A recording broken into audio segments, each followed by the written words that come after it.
ನೋಡಿ, ಯಾವ ಕ್ರಮ ತಗೊಂಡಿಲ್ಲ ಅಂತ ಸ್ಪೆಸಿಫಿಕ್ ಆಗಿ ತಾವೇನಾದ್ರೂ ನನ್ಗೆ ಹೇಳಿದ್ರೆ ನಾನು ಖಂಡಿತವಾಗ್ಲೂ ಅದಕ್ಕೆ ಉತ್ತರ ಕೊಡ್ತೀನಿ.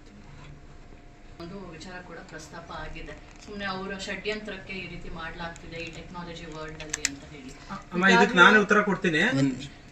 ಈಗಾಗಲೇ ಕಾನೂನು ರೀತಿಯ ಕ್ರಮ ಅಂತ ಈಗಾಗಲೇ ತನಿಖೆ ನಡೀತಾ ಇದೆ.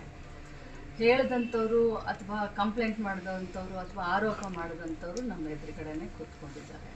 FSL ಕಳಿಸಾಗಿದೆ, ವರದಿ ಆದಷ್ಟು ಶೀಘ್ರ ಬರುತ್ತೆ. ಅವ್ರು ಹೇಳ್ತಾರೆ ಬರೀ ಇದೊಂದಲ್ಲ ಇನ್ನೂ ಇದೆ ನನ್ನ ಹತ್ರ ಅಂತ ಹೇಳಿದ್ರು.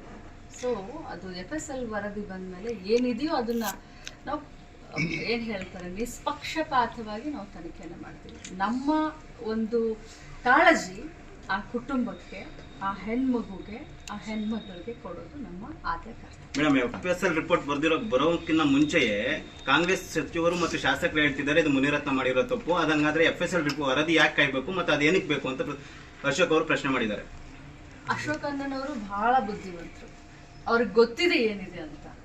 ಅವರು ಕೂಡ ಅವರ ಒಂದು ಅನ್ಯಾಯಕ್ಕೆ ಒಳಗಾದಂಥವ್ರನ್ನೇ. ಅಶೋಕ್ ಅವರು ಕೂಡ ಅವ್ರಿಗೂ ಗೊತ್ತಿದೆ. ಅವ್ರು ರಾಜಕೀಯವಾಗಿ ಒಂದು ವಿರೋಧ ಪಕ್ಷದ ಅಧ್ಯಕ್ಷ ಇದ್ದಾರೆ, BJP ಪಕ್ಷದ ಅಂತ ತಿಳ್ಕೊಂಡು ವಿರೋಧ ಪಕ್ಷದ ನಾಯಕರಿದ್ದಾರೆ ಅಂತ ಅವ್ರು ಮಾತನಾಡ್ತಾ ಇದ್ದಾರೆ ಹೊರತಾಗಿ ಸತ್ಯಾಂಶ ಏನು ಅನ್ನೋದು ಅಶೋಕ್ ಅವ್ರಿಗೂ ಗೊತ್ತಿದೆ.